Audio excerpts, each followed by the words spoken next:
Este programa tem o apoio da TV Interação, Associação Vida e Trabalho e da Ordem dos Advogados do Brasil, Seção São Paulo.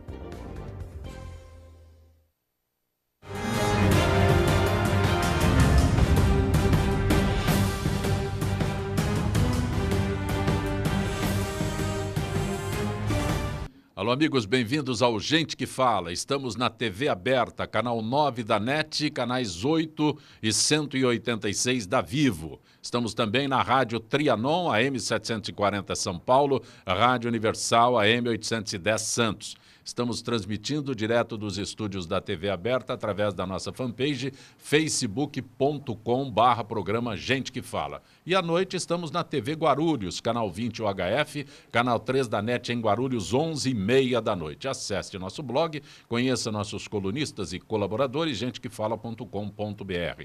À sua disposição o telefone 38766146 e o telefone da nossa produção também São Paulo, 5052-5555. E hoje, mais uma edição do Gente do MPD que Fala, parceria do Gente que Fala com o movimento do Ministério Público Democrático. Estamos completando 2 anos de Gente do MPD que Fala. E, neste dia todo especial, promotora de justiça, que é presidente do MPD, doutora Laila Chucair. Muito bom estar aqui com a senhora hoje, doutora Laila. Nós que agradecemos a oportunidade de estar aqui com amigos para discutir temas da semana. Estamos felizes com a parceria do programa Gente que Fala, pois o MPD ele tem a oportunidade de levar ao público, com opinião com diversos entrevistados e sob o comando do nosso querido Zancopé, esclarecimentos sobre o que vem ocorrendo no nosso país, sobre processo legislativo. E eu até gostaria de aproveitar para falar que a nossa organização ela não tem por finalidade defender interesses dos nossos colegas, mas o nosso movimento do Ministério Público Democrático, ele foi criado e ele até hoje tem como bandeira aproximar a sociedade da justiça, a trabalhar a cidadania, a esclarecer a população a respeito dos seus direitos, inclusive através dos meios de comunicação, como é o nosso programa. Só para registrar, antes que eu apresente os outros convidados do Gente do MPD que Fala, eu recebo da senhora o livro Um Quarto de Século do MPD, no contexto, eu consigo mostrar aqui, Enéas, né? O movimento do Ministério Público Democrático, esse livro que a doutora Laila trouxe para a gente hoje, e são 25 anos de MPD. 25 anos de trabalho com as comunidades, com o Brasil inteiro, interferindo em vários processos, inclusive a aprovação de leis que trazem mais dignidade à população humana. E eu gostaria também de mostrar que nós realizamos, o ano passado, um congresso nacional muito peculiar e muito interessante. Convidamos os principais líderes da justiça, convidamos representantes da sociedade civil e membros cientistas políticos, jornalistas, economistas, sociólogos e jornalistas para discutir a justiça, mas não para nós da justiça, para a sociedade. Então, e foi muito interessante, porque conseguimos extrair propostas para aprimorar o atendimento da nossa população. E a população, a sociedade, pessoas que representavam entidades e pessoas que não representavam entidade alguma, foram até lá, ouviram e levaram propostas muito interessantes. Então, é essa a verdadeira justiça, entender o que a nossa população necessita. Também conosco o cientista político Lincoln Marcelo. Prazer tê-lo aqui, Lincoln. Prazer, Zancopé. Obrigado, doutora Laila, pelo convite, e estamos aqui para conversar sobre o que está fervendo na política e na justiça esses dias agora, né? Também conosco o advogado doutor Rodrigo de Pinho Bertocelli. Prazer tê-lo aqui, Rodrigo. Muito prazer. Preciso que o microfone esteja mais próximo. Muito prazer. Em nome do Instituto Brasileiro de Direito e Ética Empresarial, assim como o MPD, nós temos como missão desenvolver um comportamento ético dentro das empresas por meio de uma reflexão entre o direito e a ética, sempre sustentada de maneira isenta, transparente e plural, com com o objetivo de influenciar e transformar a sociedade. Nossas portas estão sempre abertas e vai ser um prazer poder discutir com vocês temas importantes para o desenvolvimento do país, e esse debate ele é fundamental para a sociedade. Também conosco o economista Dr. Ricardo Gamal. Prazer tê-lo aqui, doutor Gamal. Amazon Copé, é um grande prazer estar aqui com você e com ilustres participantes dessa mesa, né? Eu costumo dizer que o mais importante de tudo é discutir o contraditório, né? As várias opiniões que surgem fazem com que a vida se desenvolva, as opiniões se desenvolvam e a gente possa finalmente sair desse risco e desse buraco que está o país no momento, né? Doutor Gamal, um registro muito especial. Hoje o Gente do MPD que Fala está completando 2 anos. E o senhor esteve na primeira edição do Gente do MPD que privilégio e uma alegria. Com o Roberto Liviano, que iniciou esse privilégio e uma alegria, conosco, realmente. Não é? Muito estar com bom vocês. tê-los aqui. Relator da ação que pode cassar o mandato do presidente Michel Temer, ministro Herman Benjamin, defendeu que as delações da Odebrecht sejam usadas no processo, o que contrariou a posição do presidente da corte, Gilmar Mendes. Ambos trocaram provocações sobre o tema e sinalizaram prioridades diferentes quanto ao tempo para finalizar o caso. Já foram marcadas diversas sessões extras e a expectativa é que o julgamento seja concluído nesta semana. Doutora Laila, Lincoln, doutor Rodrigo, Gamal, a discussão sobre a cassação da chapa Dilma Temer, eu acho interessante, não sou operador de direito, mas está julgando alguém que não está mais, que é a Dilma. Doutora Laila, Bom, acho isso. O que eu acho mais, sabe o que eu acho mais impressionante. Eu acho muito mais interessante como a história e o universo conspira. Quem deu início a tudo isso foi o senador Aécio Neves, PSDB. o PSDB. Então há uma confusão muito grande, porque há uma briga política, claro que tem a questão jurídica também, e essa discussão, eu acho que demorou, houve uma demora, porque é demorado mesmo todo o processo, desde a época da denúncia, da representação até esta semana, o tempo passou, e nesse tempo Dilma não estava mais. E agora está se discutindo a questão da chapa. E existem várias posições, que é necessário separar, olhar só o Temer, olhar só a Dilma. E estávamos conversando antes de iniciar o programa, qual será a natureza da decisão? Uma decisão jurídica, baseada nas provas, ou uma decisão política? Então foi essa a grande polêmica que nós discutimos. Para mim, a grande dificuldade que eu vejo e o que mais me deixa nervoso é que seja solucionado o mais rápido possível, porque o país está paralisado. Você está bem nervoso, porque está 2 anos que eles ingressaram. Estou bem nervoso. O judiciário está sendo algo maravilhoso nesse país, quando a gente olha comparativamente com outros países mais pobres do mundo, como que ele é independente, o quanto ele está investigando, o quanto as instituições de justiça estão funcionando para controlar os políticos e aplicar a lei e mudar a cultura política, mas ao mesmo tempo a gente ainda tem um judiciário que é muito lento. E isso cria uma estabilidade política e uma insegurança jurídica para o país. Então, minha preocupação maior é essa. E, dependendo do resultado no TSE, esse processo pode se alongar ou não. Se o resultado for de cassar a chapa Dilma-Temer, o processo contra o presidente Temer morre aí. Mas se for de não cassar, ele ainda vai responder processo no STF por corrupção na denúncia que foi feita recentemente. Foi descoberta a gravação da JBS, e que está envolvido também agora num outro processo de corrupção. Então, ele vai ter que responder no Supremo depois por esse segundo processo de corrupção. E essa ação no Supremo só vai se resolver, sabe-se lá quando. Quando ele tiver encerrado o mandato. Provavelmente, muito provavelmente já depois do mandato dele que vai se terminar essa ação no Supremo, infelizmente. E isso cria uma certa insegurança jurídica. No caso da presidente Dilma, isso foi solucionado via impeachment, o problema da insegurança política. Sem entrar no mérito de se o impeachment foi justo ou não. Simplesmente falando que foi eficaz em resolver a crise política naquele momento. Agora, se o presidente Temer for julgado, a chapa Dilma Temer for julgada inocente no TSE, vai restar ainda a ação do Supremo contra o presidente Temer, que vai continuar gerando uma certa insegurança aí. Bom, estamos diante de um fato talvez inédito na história da nossa República. Nunca tivemos 2 presidentes alvos de um processo de impedimento ou de cassação da chapa. De um lado, claro que nós temos aqueles que defendem, talvez, dentro de uma ética consequencialista, que seria necessário manter aí o presidente Temer na presidência para que o Brasil, na sua trajetória até 2018, tenha as suas reformas, enfim, possa chegar até 2018 menos pior do que já está. Por outro lado, e essa é a discussão que está tendo talvez nesse momento, se a delação da Odebrecht ou os fatos supervenientes, mas já existentes no momento do processo, podem ser usados, e todos nós sabemos da gravidade, e se eles, do ponto de vista processual, serão utilizados na formação da convicção do relator e, consequentemente, do voto dos demais ministros.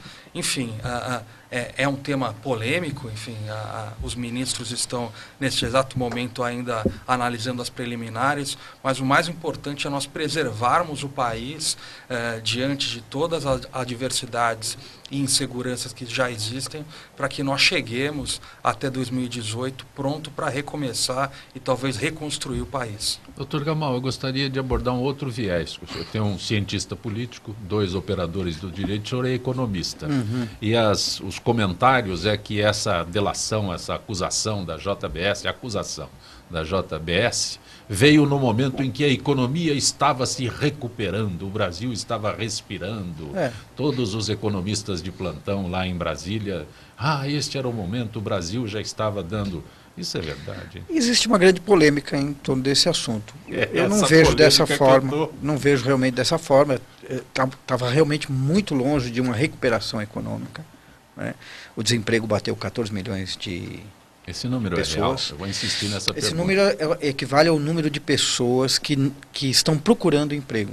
Ele não leva em conta e não leva em consideração aquelas pessoas que já desistiram de procurar emprego. Sim. Então esse número deve subir ainda mais.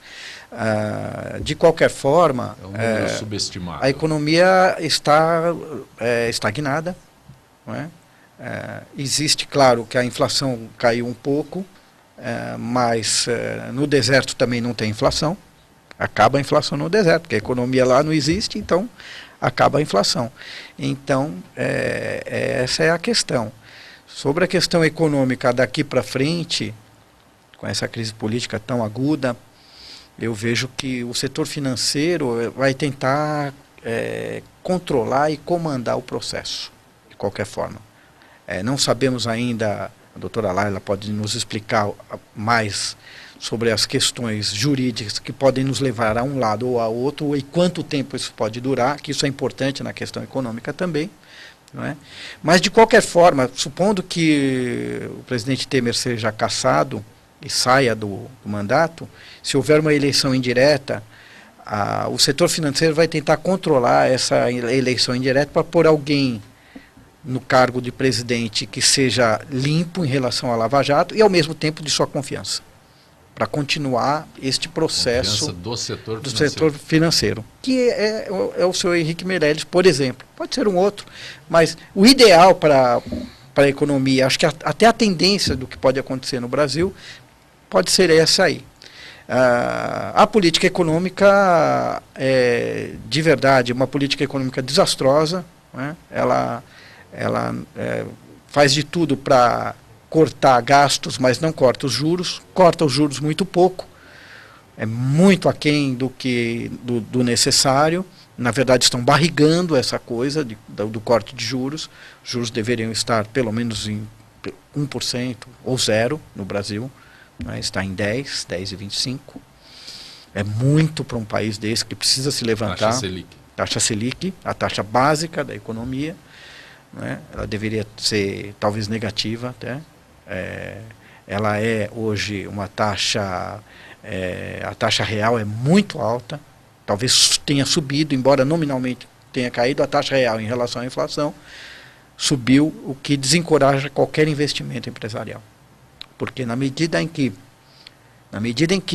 um empresário ou aquele dono de capital tem na taxa Selic um retorno muito maior do que qualquer investimento empresarial na economia real, logicamente que ele tem uma tendência de cair na taxa Selic O que o e senhor não, fala, e não aplicar o deixa seu eu dinheiro na tentar- economia real. Deixa eu tentar traduzir isso. O que o senhor fala é, se eu tenho dinheiro para comprar uma padaria, montar uma padaria, eu prefiro colocar ele no banco, Exato. na poupança. E ter- O senhor é economista, o senhor fala de outras nos aplicações. mas títulos eu tô na do poupança. governo. Não, eu Melhor eu que eu poupança. Sou, É. eu sou É. eu sou um cidadão comum. Eu vou comprar uma padaria, eu vou pôr na poupança. Eu ponho na poupança. Esse Algo parecido. Existe uma outra fórmula que são os títulos diretos Sim, do sim. Tesouro, que é realmente o que o mercado financeiro se apoia. Eu entendo mais do que esses títulos que o senhor que é Os economista. títulos de governo, qualquer pessoa pode entrar também Pois não, nisso. vontade. Mas de Vocês- qualquer forma,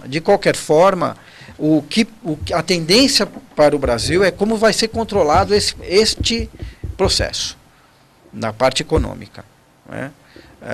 O setor financeiro tem, inclusive, até o Banco Central disse diversas vezes na sua última ata a palavra incerteza. Eles não sabem o que vai acontecer, por isso mesmo até teve a elevação da taxa cambial, né, naquele mesmo momento. Pois não. Então, o que eu gostaria de ouvir são as consequências também jurídicas e principalmente o tempo que pode demorar para que, se cassado o presidente Temer, a doutora Laila pode talvez nos dar essa possibilidade. Cientista político, É mesmo. isso. Olha, eu acho que todos nós precisaríamos, nesse instante, de uma bola de cristal.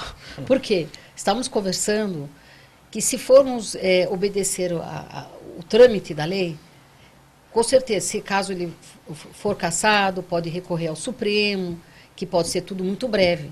Mas nós não sabemos. Eu lembro sempre que o governador do Rio teve a eleição anulada. O Pezão. Não, mas isso não aconteceria nesse caso, não, porque não é Não, o pedido não. da... Não, mas no Rio, a situação é semelhante. O governador está impedido, mas está no cargo. Não, mas isso não aconteceria no caso do presidente Temer, inclusive porque, historicamente, é raríssimo, eu só me recordo de um caso onde o STF revogou uma decisão tida pelo TSE. Caso haja recurso do presidente Temer ou da acusação, a única instância superior ao TSE é o STF. Só que acontece que o TSE já funciona como uma quarta câmara do STF. As decisões que o TSE toma, via de regra, são referendadas no STF. Não, mas é que nós comentávamos. Via de regra, numa situação normal. Nós estamos vivendo uma grande anormalidade que nunca assistimos na história aqui do Brasil. Mas então, a maioria dos ministros... eu gostaria que, para a segurança jurídica e para a segurança da sociedade, claro que nós queremos, vamos torcer para que se obedeça a todo um trâmite. Pode ser que não, porque não se sabe. Já só na história, na leitura do relatório... Eu sou jornalista, eu fico tentando entender isso. Não, eu acho que aí não há caso de jornalismo. Não, nós vontade, precisamos... a briga política é muito grande. Existem interesses políticos muito grandes. Ou é a decisão, talvez a decisão seja política, talvez a decisão seja jurídica. Quando eu falo que eu sou acho que vão ser jornalista, ambas. quando eu falo que eu sou jornalista, a senhora é operadora do direito. Eu gosto desse termo que está na moda, né? Então a senhora vê a Constituição tem que ser feita desse jeito. O Gamal é economista, os números para ele são inquestionáveis. 1 mais 1 vai ser sempre 2, não é o caso de outras pessoas que já disseram que pode ser 3, né? Então, mas aí no campo da política, essa certeza não existe. Não sei. Esses números eu acho existem. que eu tenho mais certeza aqui, estou sendo eu estou com medo agora. Cientista político geralmente não pode fazer previsão. Eu acho que a gente devemos tranquilizar a nossa sociedade e aguardar que o melhor que as instituições funcionem. Mas as instituições funcionam. Elas estão funcionando bem, eu acredito. E eu acredito que a decisão vai ser tanto jurídica quanto política ao mesmo tempo. Política no sentido de que ela vai ter um impacto político forte e política no sentido de que os ministros estão considerando esse impacto político forte e a questão em si é uma questão ética política. Veja, por exemplo, o caso das provas que foram discutidas pelo relator ontem, né, no começo do julgamento. A grande discussão se deu em torno de se iria se acrescentar ou não as provas envolvendo a Operação Lava Jato, que em tese são os fatos anteriores ao processo, mas só descobriu-se posterior ao processo que o ministro Temer também estava envolvido na Lava Jato e isso pode ter influenciado na eleição da chapa Dilma Temer, o que todos nós, pelo que temos visto, influenciou de fato. Foi fazer caixa de campanha. Então, essas provas seriam ou não admitidas. O que está por trás da questão jurídica aí é a questão ético-política, que a chapa Dilma Temer não está sendo julgada simplesmente por uma questão eleitoral, está sendo julgada pelo cometimento da falta ética relativa à Lava Jato e à corrupção da Petrobras. Assim como o impeachment da Dilma, ao meu ver, e acho que ao ver dos olhos da sociedade, não foi uma questão de pedaladas fiscais ou de pedaladas fiscais de financiamento de governo. Má gestão. Má gestão, não foi uma questão de má gestão.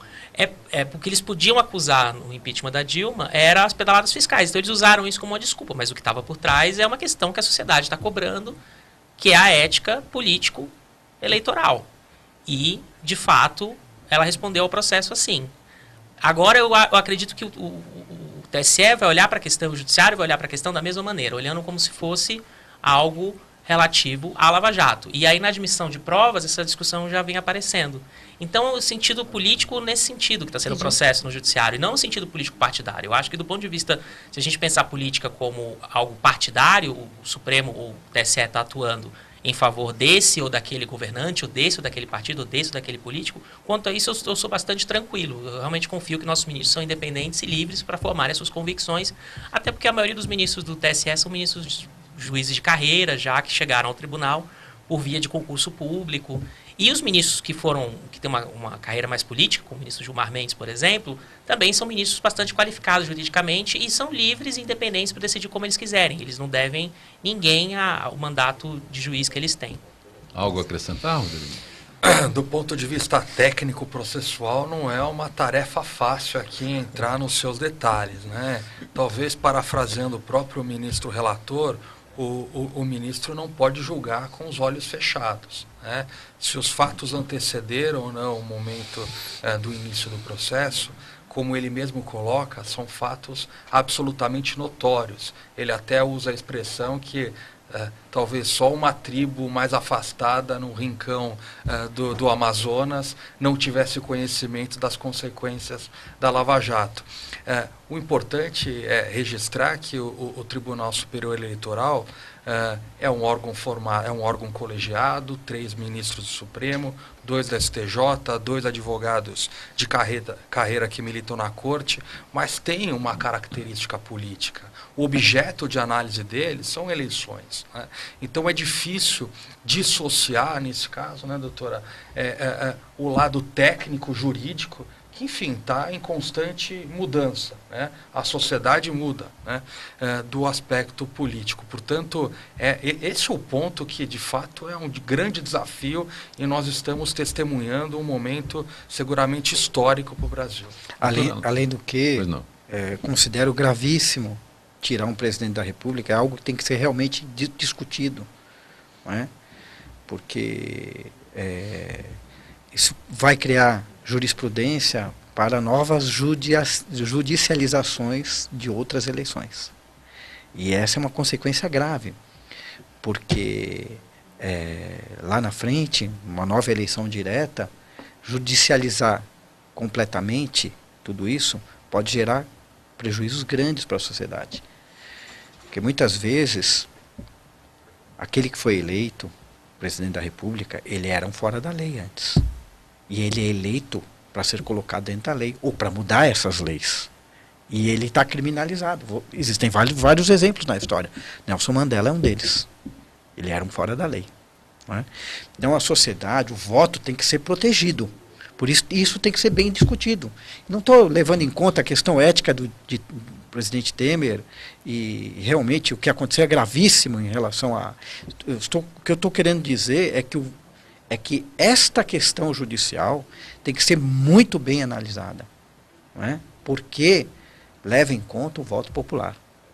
O voto popular, no final das contas, tem que ter ser levado em consideração como soberania, inclusive para a formação de novas leis. E muitas vezes o que é crime antes, com uma nova eleição, descriminaliza um novo legislativo. Não sei se vocês acompanham o que eu estou querendo dizer. De forma que todo esse momento é um momento perigoso, porque as consequências futuras podem ser nefastas. Então, o nosso nobre cientista político pode dizer se eu estou falando alguma besteira em relação a isso. Vejo que tem que ser muito bem analisado. Claro que a questão do presidente Temer com o Joesley é gravíssimo, não é? Mas nós temos que tomar muito, muito cuidado, porque o voto tem que ter suas garantias também. Eu vejo dessa Gamal, forma. quando o senhor diz que o que é ilegal hoje pode se tornar legal amanhã, doutora Laila, o procurador de contas, Júlio Marcelo de Oliveira, com o apoio de um grupo de procuradores do Ministério Público, a senhora está incluída nesta relação, a senhora e o Liviano, tentam impulsionar uma emenda constitucional para blindar as cortes fiscalizadoras de indicações políticas. Segundo ele, a ingerência política que levou para dentro das cortes especializadas nos estados, fazendeiros, bicheiros, taxistas, primeiras-damas e deputados aposentados pelas urnas, tornou-se capturadas por chefetes locais. Eu citei a doutora Laila, mas extensivo a todos os participantes. Bom, porque a senhora está no corpo da notícia. É que recentemente foi lançado o movimento Muda Tribunal de Contas. E quem está à frente desse movimento é o Dr. Júlio Marcelo, com várias entidades da sociedade civil e os auditores e de conselheiros também. Por quê? Porque hoje o Tribunal de Contas ele é formado, tem como conselheiro o ministro, é indicação política. E foi feita uma análise no Brasil. Quem são esses conselheiros? São pessoas que têm ligação política partidária com aquele que indicou. E aí aconteceu o que aconteceu no Rio de Janeiro. Além do presidente, 4 conselheiros envolvidos com... E eles aprovam as contas de... Eles aprovam ou deixam de quem aprovar os indicou. ou engaveta. É complicado. Só da Lava Jato... O Lincoln disse sobre a indicação ou não. De quem os Aqueles que indicou. deveriam estar nos cargos por carreira estão, na verdade, por indicação, que é o que a doutora Laila está se referindo. E essa PEC, ela altera, o que ela altera? Qual é a muito, proposta? A proposta qual é? Que não seja mais indicação política, que seja uma indicação técnica. Doutora Laila, as senhoras apresentaram... Não, mas tem PEC, já tem a PEC, já andamento Sim. desde 2013. Ontem tá teve uma rápido. audiência pública. Tem um relator ontem, foi relatório favorável. Estava meio parada assim, mas nada que a gente não possa dar um movimento. Agora ela vai para a CCJ. Então, qual é a ideia? A ideia é que a indicação ela seja uma indicação técnica, a ideia não, a proposta. Então, pela carreira do Tribunal de Contas, um número, um outro pela sua especialidade e outro ligado a algum conselho de economia, de administração. E que o Tribunal de Contas seja fiscalizado pelo Conselho Nacional de Justiça, porque ninguém hoje fiscaliza. E outra proposta interessante é a autonomia financeira do Ministério Público, porque o Ministério Público de Contas não tem a mesma autonomia financeira como a nossa. Ele ainda é vinculado ao Tribunal de Contas. Só para ter uma ideia, ele tem que pedir vista para o ministro, para o conselheiro. Não encaminham processos para ele. Ele está lá. Então, você veja bem, aqui estado de São Paulo. Quantos milhões de habitantes nós temos? Quantos municípios nós temos? Sabe quantos conselheiros, quantos procuradores, representantes do MP? São 7 apenas. 7. Então, quando é um número muito pequeno, tudo feito para não funcionar. Números redondos, podemos dizer 40 milhões de habitantes 40 no milhões. estado de São Paulo. Fora eles fiscalizam as contas do município como um todo. Então, a ideia é o quê? Você ter uma autonomia financeira, para que o Ministério Público ele tenha os seus técnicos, como nós temos. Nós temos uma equipe de trabalho, nós temos analistas, nós temos as nossas mesas, nossos computadores, até endereço de e-mail é endereço do Tribunal de Contas, do promotor de justiça, do procurador do MP de Contas. Então, esta PEC teve ontem a última audiência pública, o relator deu um parecer favorável, o relator é do Partido Rede, para que realmente mude o paradigma da indicação política, para que haja essa fiscalização pelo Conselho Nacional de Justiça e que o Ministério Público de Contas ele tenha autonomia para que ele tenha condições de fiscalizar, de acompanhar as contas e quem agradece é a sociedade brasileira. Então, Pois não. proposta. Não, acho que é interessante uma maior independência do Tribunal de Contas, com certeza. Eu vou polemizar um pouquinho só, já que, no geral, estamos todos de acordo aqui nesse ponto de que, realmente, os tribunais de contas dos estados são deploráveis. Estão numa situação que a gente escuta de história no Amapá, por exemplo, alguns anos atrás, todos os membros do Tribunal de Contas foram... Sabe quantos procuradores tem no teu estado, no Tribunal de Contas? Uma representante do Ministério Público. Acho que é uma moça. Dentro da carreira, como procuradora do Tribunal de Contas do Sim, Estado? uma pessoa só. E é uma carreira externa É ao uma Ministério carreira, Público, presta concurso, mas não concurso. mas não é do Ministério Público mesmo, assim. Não, é uma carreira, você separado. presta... Não, é uma carreira do Ministério Público de Contas. Separado. Separado. Você tem independência funcional, só que não tem autonomia financeira. Está atrelada, ela precisa dos técnicos do tribunal, ela precisa... E os conselheiros são que decidem no final das contas, né? São os conselheiros do tribunal que decidem, que são indicação política, e a gente sabe que é como você falou. No caso dos estados, o Tribunal de Contas da União funciona até bem. A gente tem notícia funciona de que... bem, mas de 4 estão na Lava Jato. Doutora Laila, eu posso refazer essa leitura aqui, porque eu leio, né, mas aí depois eu começo a raciocinar, porque a leitura de quem lê aqui é diferente, né? Não, mas a ingerência política levou para dentro das cortes especializadas fazendeiros, bicheiros, taxistas, primeiras damas, deputados aposentados pelas urnas. Deputado aposentado pelas urnas é quem perdeu a eleição. Isso. Arrumaram um biquinho para o deputado. É um bicão, viu? Ué, mas em Pernambuco, em Pernambuco, quem foi indicado para ser conselheiro do Tribunal de Contas não foi a mãe do que era candidato, o Eduardo Campos? Sim, tem mãe, tem esposa, tem Sim. músico, tem tudo que pode imaginar. No Maranhão, tem eu me recordo... presidente de sindicato dos taxistas, não tem critério algum. Por quê? Vai colocar um amigo, olha, eu vou te dar um presente, você vai fiscalizar as minhas contas. E aí não anda, na maioria dos casos é vitalício, não é isso? Não, é sempre vitalício. É sempre vitalício. Eu me recordo que no Maranhão... Isso que é um bicão. É um bicão e o salário é equiparado com o judiciário. Claro, né? que nós temos... Bate no teto. Zancopé, vou deixar registrado, temos excelentes conselheiros no Brasil todo. Sim, humano, com certeza. Tem seres humanos que são éticos jeito. E tem seres humanos que não são éticos. Então, tem conselheiros, tem ministros do tribunal. E eu queria registrar novamente, o trabalho do Tribunal de Contas da União, ele comparativamente, claro que deve ter falhas, ele tem sido reconhecidamente melhor e ele tem atuado... Tem mais de 100 anos de existência. E ele tem atuado realmente fiscalizar contas, principalmente de repasses da União para projetos em nível municipal e estadual. E às vezes o distanciamento do Ministério do Tribunal de Contas da União, quando vai fiscalizar o dinheiro da União que está sendo aplicado localmente, por não ter vínculo local, consegue-se ter um certo nível de independência. Sim. Claro que com falhas. Essa notícia de 4 na Lava Jato eu não estava sabendo, não, por exemplo. Posso só... Eu preciso... Isso no Rio de Janeiro, não é? Um minuto. Não, claro, menos. Não, só corroborar a colega que o Tribunal de Contas da União tem 100 anos, na verdade, talvez tenha até um pouco mais, foi idealizado por Rui Barbosa, e ele é fundamental para a estrutura das instituições, né? Não só alguns conselheiros, mas, sobretudo, os auditores de carreira são muitíssimo bem informados, né? No TCU, especialmente. E essa PEC... Enfim, para mim, que sou, sobretudo, do setor empresarial, me parece óbvia, porque é um conflito de interesse direto, né? Aquele que é o ordenador de despesa não pode ser fiscalizado por alguém que lhe foi indicado, né? Se fosse num ambiente corporativo de alto nível, isso seria uma aberração de governança. E o Ministério Público de Contas tem independência financeira, é fundamental, assim como numa empresa, uma área de compliance precisa ter independência, inclusive para fiscalizar o seu próprio presidente, é natural que o Ministério Público de Contas tenha independência para fiscalizar e conduzir os processos em face daqueles que ordenaram as despesas. Vou pedir a gentileza para entrar em contato com a Gisele Souza, nossa parceria com a FIPESP, Associação dos Funcionários Públicos do Estado de São Paulo. Gisele Souza, setor de eventos da FIPESP. Boa tarde, Gisele. Boa tarde, Zancopé.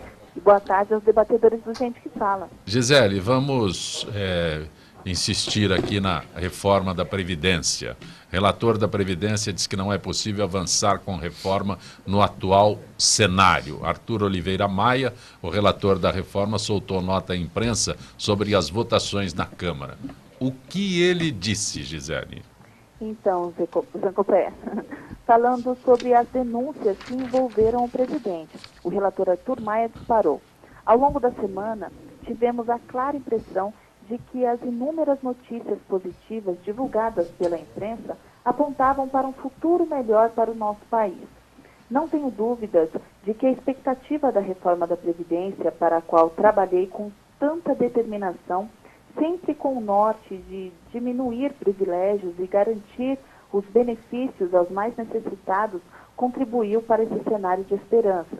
A partir das denúncias que surgiram contra o presidente da República, passamos a viver num cenário crítico, de incertezas e forte ameaça da perda das conquistas alcançadas com tanto esforço. Certamente não há espaço para avançarmos com a reforma da Previdência no Congresso Nacional nessas circunstâncias. Mas, Gisele, o Tribunal Superior Eleitoral, o TSE, retoma hoje o julgamento que pode levar à cassação da chapa Dilma Temer. E a pergunta é como este fato está afetando o comportamento dos parlamentares em relação às votações na Câmara.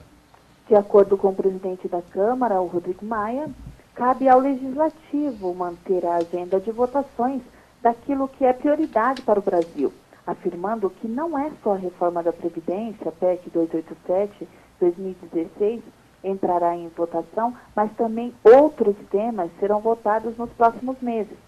Já o líder do PT, o deputado Carlos Zaratini, de São Paulo, disse que a oposição reagirá a temas de interesse do governo, em projetos do governo ou mesmo de deputado que quer contribuir com o governo, a bancada vai manter a obstrução, afirmou.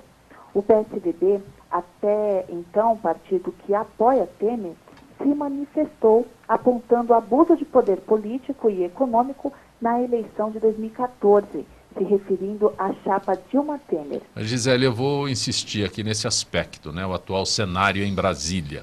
O que diz o relator da Previdência? Para o deputado, a hora é de arrumar a casa, esclarecer os fatos e criar as condições para que a análise do texto seja retomada. E o presidente da Câmara, Rodrigo Maia, como se manifestou? O presidente da Câmara dos Deputados, Rodrigo Maia, defendeu nesta a necessidade de aprovação da proposta de reforma da Previdência PEC 287-2016, a fim de ajudar na recuperação da economia do país.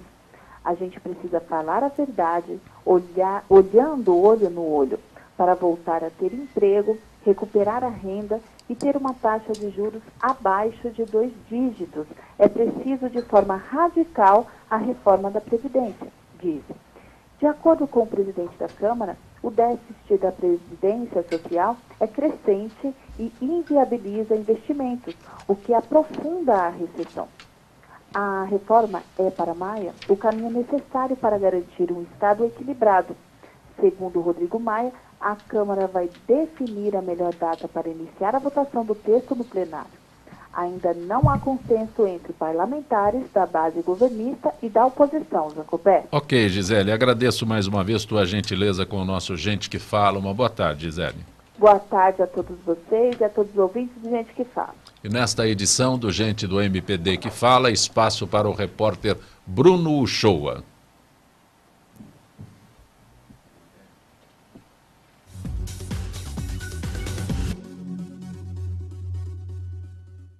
E hoje nós estamos num encontro muito importante para os empresários e empreendedores do Estado. O Congresso de Micro e Pequenas Indústrias do Estado de São Paulo, idealizado pela Fiesp e pela Ciesp.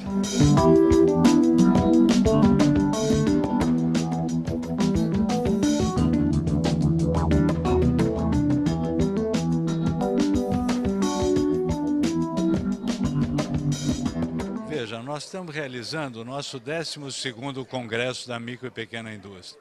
A importância é que hoje, com toda essa crise, o empresário está acuado, ele está preocupado, ele não sabe bem qual é o caminho.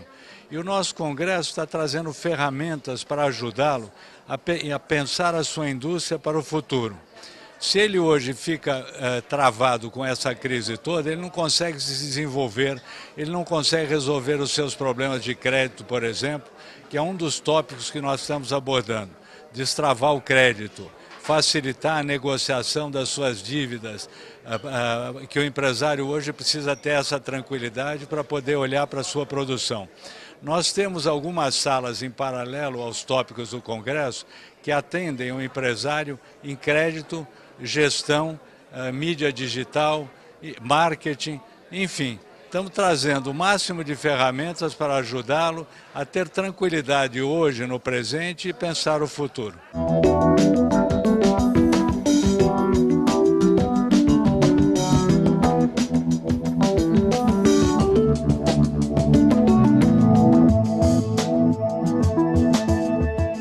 Olha, Fiesp se preocupa exatamente em tentar facilitar o acesso a crédito para a pequena indústria, micro, pequena e média indústria, né?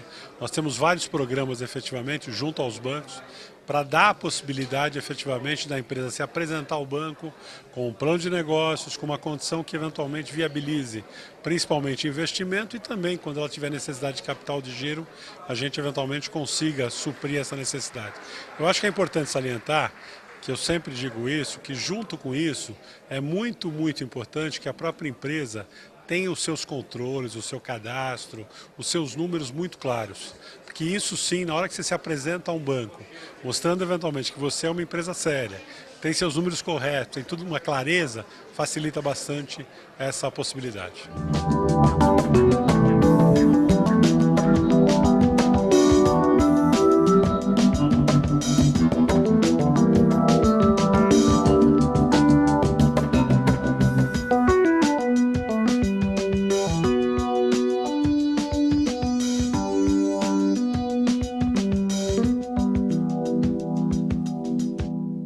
O objetivo do Congresso foi reposicionar a indústria, que a indústria aprenda no presente para garantir o seu futuro.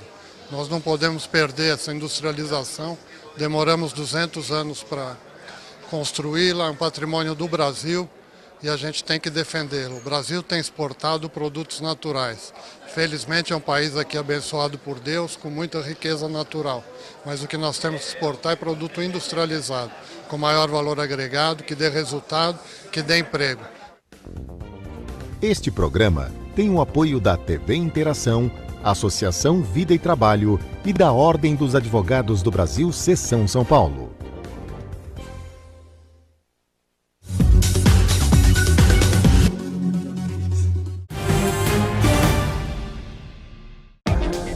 TV Aberta São Paulo, a emissora comunitária da maior cidade do Brasil.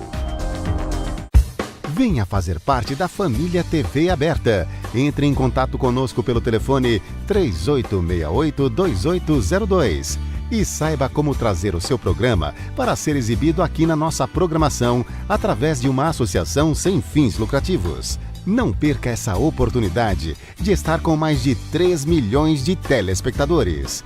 TV Aberta São Paulo, a emissora comunitária da maior cidade do Brasil.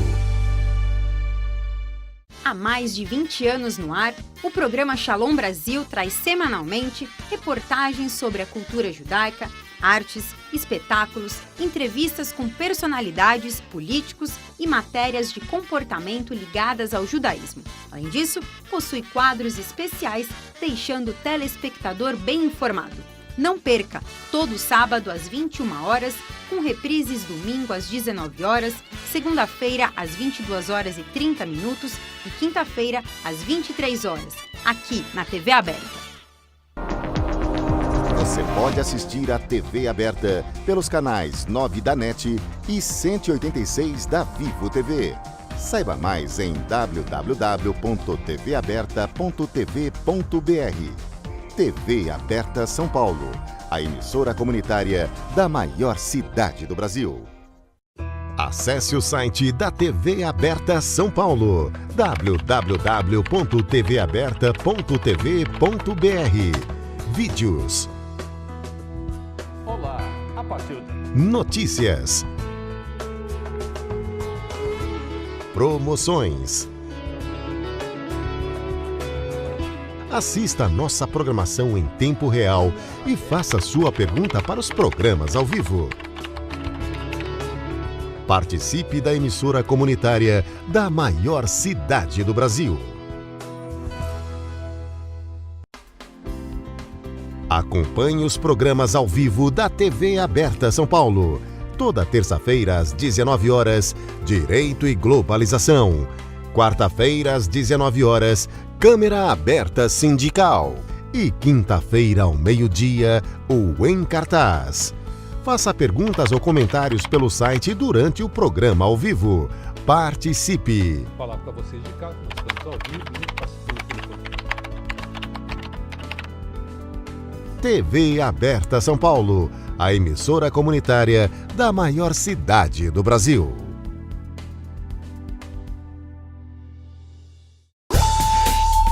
A TV Aberta também está no Facebook. Curta nossa fanpage e acompanhe as novidades da programação do canal comunitário da maior cidade do Brasil.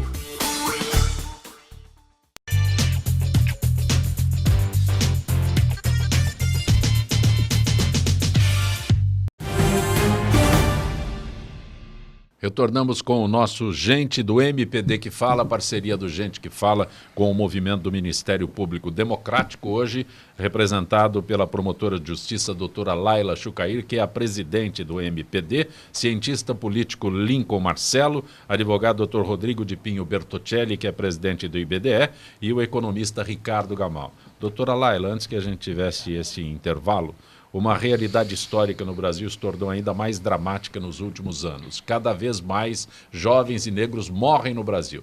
É o que mostra o relatório Atlas da Violência 2017, divulgado na segunda-feira. Elaborado pelo IPEA, o estudo mostra que em 2015 nós tivemos 59.080 homicídios no Brasil, o que equivale a uma taxa de 28,9 por 100 mil habitantes, em sua maioria jovens, negros e pobres. Números superam os de países em guerra, são exorbitantes. Exatamente. Essa pesquisa, ela traz um dado que é muito triste para nós brasileiros. Por quê? Porque mostra que cada vez mais o número de jovens são mortos, vítimas de homicídio, e são, além de serem meninos de até 15, 16, 20 e poucos anos de idade, são negros. E que locais que eles apontam? Norte e Nordeste. Estava conversando agora de Altamira, que é Pará, que é uma cidade pequena ali, que é um recorde o número de homicídios que existe ali. Isso demonstra o quê? Demonstra que há uma exclusão social, demonstra que a pobreza, a vulnerabilidade social, a exclusão escolar, a ausência de serviços públicos contribui para esses dados. Pois se eu tenho uma juventude que está na escola, que está trabalhando, está se aperfeiçoando, tem acesso a lazer, à cultura, com certeza ela não fará parte desses índices.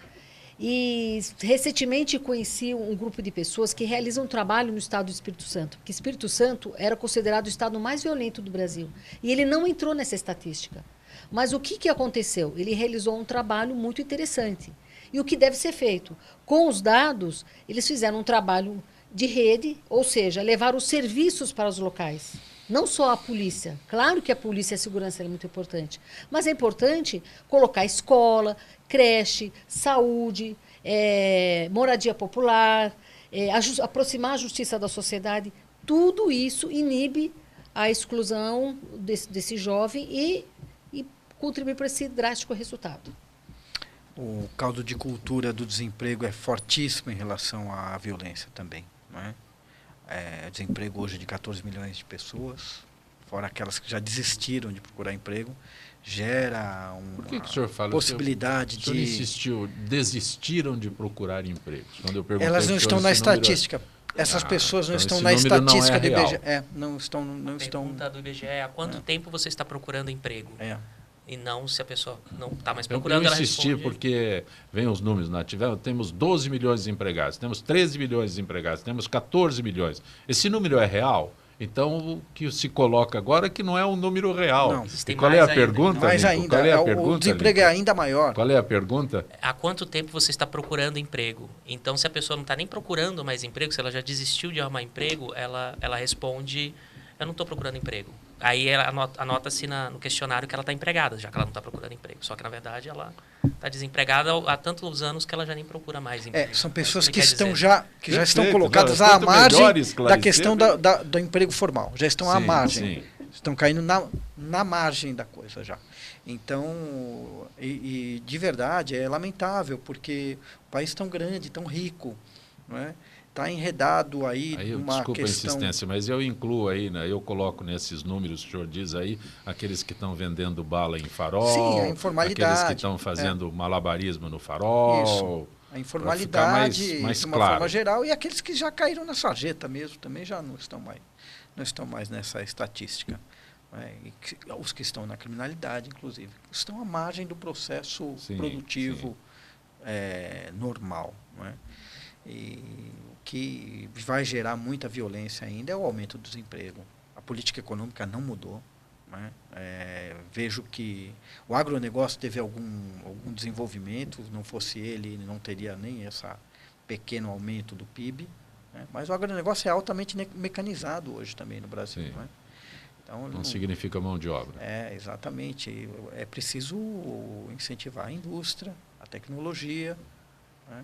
Trazer os empregos de volta para a população poder sair um pouco dessa marginalização que também leva à criminalidade para alguns setores desse pessoal que está à margem. Né? Tem algumas perguntas que estão sendo enviadas por aqueles que acompanham. Doutora Laila Marina da Pompeia pergunta por que o Brasil é o único país do mundo a ter justiça eleitoral. Consegue responder? Eu consigo. Você, por favor, vamos transferir para o link. Na verdade, é um grande avanço que a gente teve. Eu vou tentar responder de uma maneira rápida. Isso é graças ao Getúlio Vargas, para ser mais direto na resposta. Na época que o Getúlio Vargas deu o golpe dele e se tornou um ditador no Brasil, ele resolveu acabar com as elites e as oligarquias locais. E para fazer isso, ele centralizou o processo eleitoral dentro do que ele criou a Justiça Eleitoral. O interessante da Justiça Eleitoral é que ela é um órgão isento para a realização das eleições. Na maioria dos outros países, principalmente aqueles que estabilizaram suas democracias mais cedo, como os Estados Unidos, quem realiza as eleições e quem organiza as eleições são os próprios partidos políticos. E isso traz uma série de problemas, porque é botar os lobos para cuidar das ovelhas. Nos Estados Unidos, a gente frequentemente vê os problemas que tem nas eleições lá, porque em determinado estado as eleições não foram feitas corretamente, outros eleitores foram excluídos, uma série de...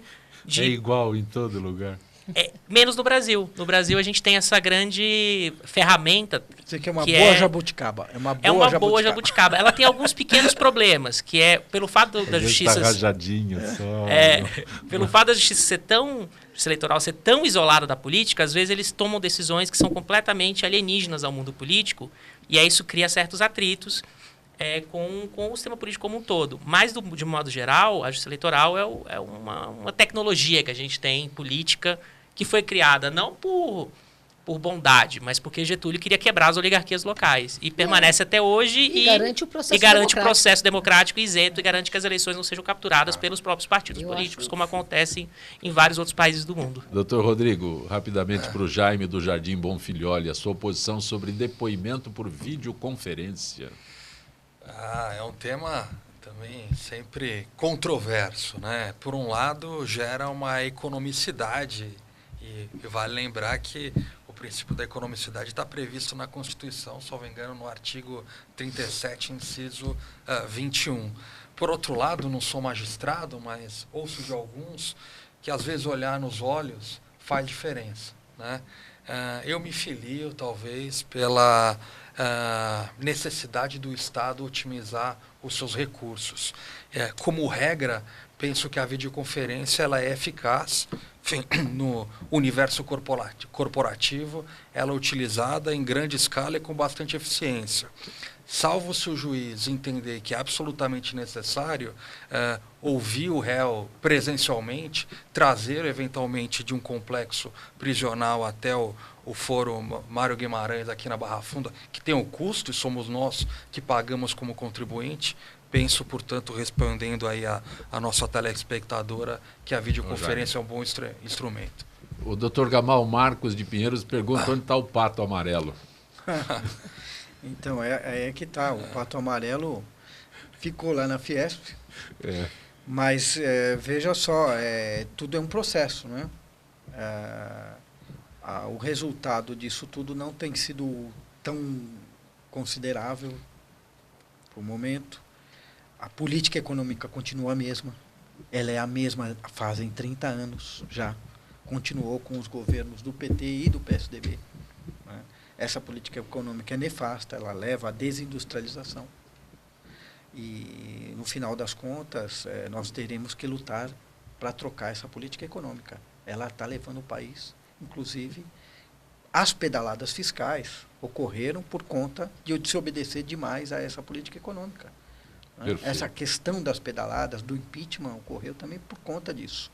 Então, veja, um país que não investe, que o Estado ficar impossibilitado de investir para pagar juros aos bancos, pouco a pouco vai gerando todos esses problemas, inclusive políticos. Nós não temos tempo para mais nada. Agradeço ao doutor Ricardo Gamal, ao Lincoln Marcelo, que é cientista político, ao advogado doutor Rodrigo Bertocelli e também a doutora Laila Chucair, que é presidente do MPD, completando hoje 2 anos, gente do MPD que fala. Estaremos de volta amanhã, meio-dia, sempre com direção do jornalista Fausto Camunha. Gratos, até lá.